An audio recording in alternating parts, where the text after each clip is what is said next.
തദ്ദേശ തെരഞ്ഞെടുപ്പിൽ സീറ്റ് നിഷേധിച്ചതിൽ തിരുവനന്തപുരത്തെ BJP പ്രവർത്തകരുടെ ആത്മഹത്യാ ശ്രമം. മറ്റൊരു കാര്യം കൂടി ഉണ്ടായി. ഇന്നലെ ഒരാളിൻ്റെ മരണവാർത്ത നമ്മൾ റിപ്പോർട്ട് ചെയ്തേ ഉള്ളൂ. നെടുമങ്ങാട്ടെ ശാലിനിയാണ് ആത്മഹത്യയ്ക്ക് ശ്രമിച്ചത്. ശാലിനിക്കെതിരെ RSSും സ്ഥാനാർത്ഥിയെ രംഗത്തിറക്കിയതിൽ മനംനൊന്താണ് ആത്മഹത്യയ്ക്ക് ശ്രമിച്ചെന്ന് ബന്ധുക്കൾ പറയുന്നു. റിനു ശ്രീധർ തിരുവനന്തപുരം നിന്ന് ചേരുന്നു. Rinu, good morning. റിനു, യഥാർത്ഥത്തിൽ പൊതുരംഗത്ത് പ്രവർത്തിക്കുന്ന ആളുകൾക്ക് ഇപ്പോഴും ഇത്രയും മനക്കട്ടിയില്ല, നാട്ടുകാരുടെ ഭാഷയെ പറഞ്ഞു കഴിഞ്ഞാൽ ഇല്ലെന്നാണോ നമ്മൾ മനസ്സിലാക്കേണ്ടത്? ചെറിയ കാര്യങ്ങളിൽ പോലും പ്രകോപിതരായി മരണത്തിൻ്റെയൊക്കെ വഴി തിരഞ്ഞെടുക്കാൻ ഇവർ ശ്രമിക്കുമ്പോൾ ഇവർ നൽകുന്ന മോഡൽ എന്താണ് ശരിക്കും? Good morning. Good morning SK. എന്തായാലും തിരുവനന്തപുരത്ത് ഇന്നലെ ആനന്ദ് തമ്പിയെ സ്ഥാനാർത്ഥിയാക്കിയിരുന്നില്ല, സ്ഥാനാർത്ഥിയായി പ്രഖ്യാപിച്ചിരുന്നില്ല BJPയിലെ. അങ്ങനെയാണ് ആത്മഹത്യ ശ്രമിച്ചതെങ്കിൽ തിരുവനന്തപുരം നെടുമങ്ങാട് കോർപ്പറേഷൻ പരിധിയിൽ പനങ്ങോട്ടെല സ്വദേശിയായിട്ടുള്ള ശാലിനിയെ BJP സ്ഥാനാർത്ഥിയായി പ്രഖ്യാപിക്കുന്ന ഒരു സാഹചര്യമുണ്ടായി. ആ പ്രഖ്യാപിച്ചതിന് ശേഷം RSSും ഇന്ന് രാവിലെയോടുകൂടി മറ്റൊരു സ്ഥാനാർത്ഥിയെ പ്രഖ്യാപിക്കുവാൻ വേണ്ടി തീരുമാനിച്ചു. ഇന്നലെ അത് പരസ്യമാകുന്ന ഒരു സാഹചര്യവും ഉണ്ടായി. ഇതിൽ മനംനൊന്താണ് BJP സ്ഥാനാർത്ഥിയായിട്ടുള്ള ശാലിനി ഇന്ന് പുലർച്ചെ 2 മണിയോടുകൂടി ആത്മഹത്യക്ക് ശ്രമിച്ചത്. വീട്ടുകാർ കൈത്തണ്ട ഞരമ്പ് അറുത്ത നിലയിൽ വീട്ടിനുള്ളിൽ കാണപ്പെടുകയായിരുന്നു ശാലിനിയെ. തുടർന്നാണ് നെടുമങ്ങാട് ജില്ലാ ഉണ്ട് എന്നുള്ളതാണ്. ഗുരുതരമായിട്ടുള്ള സാഹചര്യം ഇല്ല മെഡിക്കൽ കോളേജിലെങ്കിലും, മെഡിക്കൽ കോളേജിലേക്ക് മാറ്റണം എന്നുള്ളതാണ് ബന്ധുക്കൾ പറയുന്നത്. ശാലിനിയുടെ ഭർത്താവുമായി നമ്മൾ സംസാരിച്ചു. അദ്ദേഹം പറയുന്നത് വർഷക്കാലമായി BJPയുടെ പ്രവർത്തകയാണ്. അതുകൊണ്ട് തന്നെ സ്ഥാനാർത്ഥിത്വം ആഗ്രഹിക്കുകയും സ്ഥാനാർത്ഥിയായി പ്രഖ്യാപിക്കുകയും ചെയ്തു BJP. അതിൽ സന്തോഷിച്ച് ഫ്ലെക്സ് അടിച്ച് പ്രവർത്തനം ആരംഭിച്ചു. പകുതി ഘട്ടത്തിലേക്ക് എത്തുമ്പോഴാണ് RSS നേതൃത്വം പ്രാദേശിക നേതൃത്വം ഇത്തരത്തിൽ മറ്റൊരു സ്ഥാനാർത്ഥിയുമായി രംഗത്തെത്തുന്നത്. ഒരു സെക്കൻഡ്, ഇപ്പോൾ ശാലിനിയുടെ ഭർത്താവ് നമുക്കൊപ്പം ടെലിഫോണിൽ ചേരുന്നുണ്ട്. സനലാണ് അദ്ദേഹത്തിന്റെ പേര്. സനൽ, നമസ്കാരം.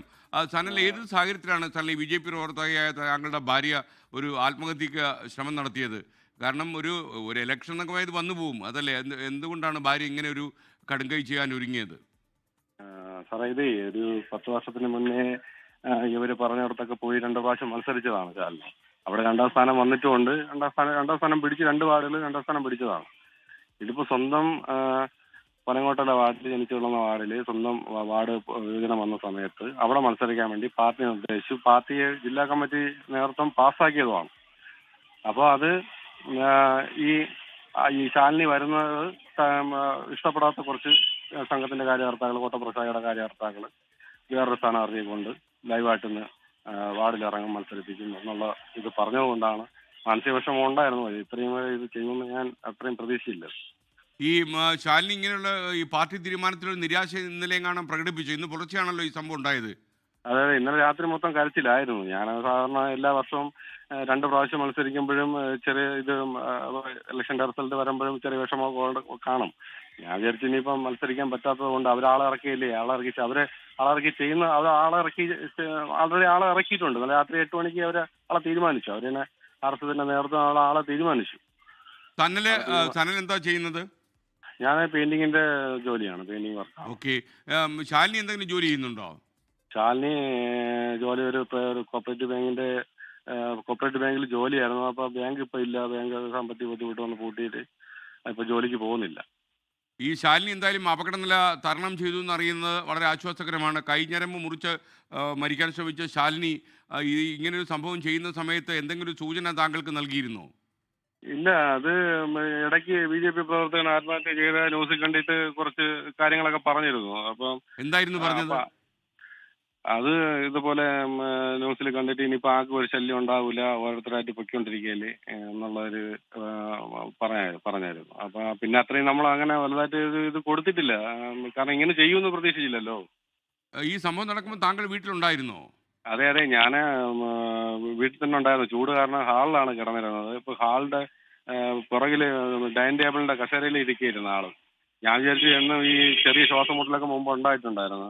അപ്പൊ അങ്ങനെ ഇരിക്കുന്നാണ് ഞാൻ വിചാരിച്ചത്. ഞാൻ ചെന്ന് പിന്നെ എഴിച്ച് പോയി കിടക്കാൻ പറഞ്ഞിട്ട് പോവാത്തോണ്ട് ഞാൻ ചെന്ന് പിടിച്ചെണീപ്പിക്കാൻ നോക്കിയപ്പോ ബ്ലഡ് ഫുള്ള് പോയി കഴിഞ്ഞാലും വാർത്തയായിട്ട് കണ്ടു. അങ്ങനെ അയലക്കാരാണ് ആംബുലൻസ് വിളിച്ച് ആശുപത്രിയിൽ എത്തിച്ചത്. ഏത് ആശുപത്രിയിലാണ് ചികിത്സ ഉള്ളത് ഇപ്പോൾ? നെടുമങ്ങാട് താലൂക്ക് ആശുപത്രിയിലാണ്. ഓക്കെ.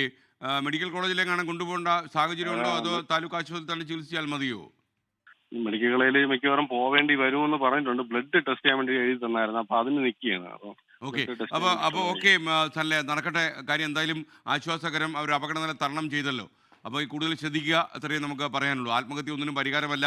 എന്ത് പ്രശ്നം ഉണ്ടായാലും നമുക്ക് ആൾക്കാരോട് ചർച്ച ചെയ്യണം, ചർച്ച ചെയ്ത് പരിഹാരം കാണാൻ കഴിയണം. റിനു ശ്രീധർ വീണ്ടും ചേരുകയാണ്. റിനു, ശരിക്കും ഈ മറ്റൊരാൾ മരണത്തിന് കീഴടങ്ങി എന്ന വാർത്ത അറിയുമ്പോൾ അതിൽ പ്രലോഭിതയായി എന്ന് വേണം നമുക്ക് കരുതാൻ. എന്തായാലും ഇത്തരം തീരുമാനങ്ങൾ ആളുകൾ എടുക്കരുത്. കാരണം കേരളത്തിലുടനീളം നടക്കുന്ന ഈ തദ്ദേശ തെരഞ്ഞെടുപ്പിൽ എത്രയോ സ്ഥാനാർത്ഥികൾക്ക് ചിലപ്പം അവസരം കിട്ടാതെ പോകും, എത്രയോ ആളുകൾ പരാജയപ്പെട്ടെന്ന് വരും, ചില ആൾക്കാർ വിജയിക്കും. അങ്ങനെ ഓർക്കാപ്പുറത്ത് ഒരുപാട് കാര്യങ്ങൾ ഇലക്ഷനിൽ ഉണ്ടാകാറുണ്ട്. വിജയപരാജയങ്ങൾ തെരഞ്ഞെടുപ്പിൽ സാധാരണ സംഭവമാണ്, സീറ്റ് കിട്ടാതെ പോകുന്നതും സാധാരണ സംഭവമാണ്. തീർച്ചയായും എസ്കെയിൻ, കാരണം വലിയ മനോബലം ഉള്ളവരാണ് പൊതുപ്രവർത്തന രംഗത്ത് ഇറങ്ങേണ്ടുന്നത്. പക്ഷേ അത്തരമൊരു മനോബലമില്ലാത്ത രീതിയിലുള്ള പ്രവർത്തനമാണ് അവരുടെ ഭാഗത്തുനിന്ന് ഉണ്ടാകുന്നത് എന്നുള്ളതാണ്. ഇന്നലെ ആനന്ദ് തമ്പിക്കും അത് തന്നെയാണ് ഉണ്ടായത്. 2 ദിവസം മുമ്പ് ഈ ആനന്ദ് തമ്പിയെ ഞാൻ തന്നെ സമീപിച്ചിരുന്ന ഒരു സാഹചര്യമുണ്ട്, വിമതനായി മത്സരിക്കുമ്പോൾ പ്രതികരണം തേടി. തുടർന്ന് ഇന്നലെ ആത്മഹത്യാക്കുറിപ്പ് ഉൾപ്പെടെ നമ്മുടെ വാട്സപ്പിലേക്ക് അയച്ചു തന്നതിന് ശേഷമാണ് അദ്ദേഹം ആത്മഹത്യ ചെയ്യുകയും ചെയ്തത്.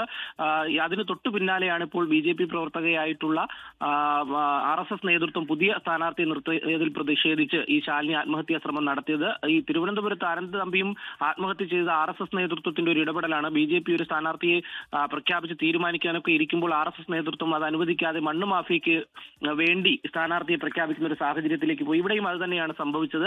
എന്തായാലും നിലവിൽ പോലീസ് ആത്മഹത്യാ ശ്രമം ഉണ്ടായതുകൊണ്ട് തന്നെ സ്വാഭാവികമായിട്ടും പോലീസ് കേസെടുക്കും, നടപടിയിലേക്ക് പോകുമെന്നുള്ളതാണ്. ആനന്ദ് തമ്പിയുടെ ആത്മഹത്യയുമായി ബന്ധപ്പെട്ടുകൊണ്ട് ഇപ്പോൾ അന്വേഷണം നടക്കുന്ന ഒരു സാഹചര്യമാണ് നിലവിലുള്ളത്. Okay, thank you. റിനു ശ്രീധരാണ് വിവരങ്ങൾ നൽകിയത്. സീറ്റ് നിഷേധിച്ചതിൽ BJP പ്രവർത്തക ശാലിനി തിരുവനന്തപുരത്ത് ആത്മഹത്യയ്ക്ക് ശ്രമിച്ചു എന്നുള്ള വാർത്തയാണ്. അവർ അപകടനില തരണം ചെയ്തു എന്നുള്ള ആശ്വാസകരമായ വാർത്തയുണ്ട്. ലോകത്തെവിടെയായാലും ഏത് സമയത്തും 24 വാർത്തകളും ഓഗ്മെന്റഡ് റിയാലിറ്റി പാക്കേജുകളും എക്സ്പ്ലെയിനറുകളും വിശദമായി കാണാൻ ഞങ്ങളുടെ YouTube ചാനൽ നിങ്ങൾക്ക് സബ്സ്ക്രൈബ് ചെയ്യാം.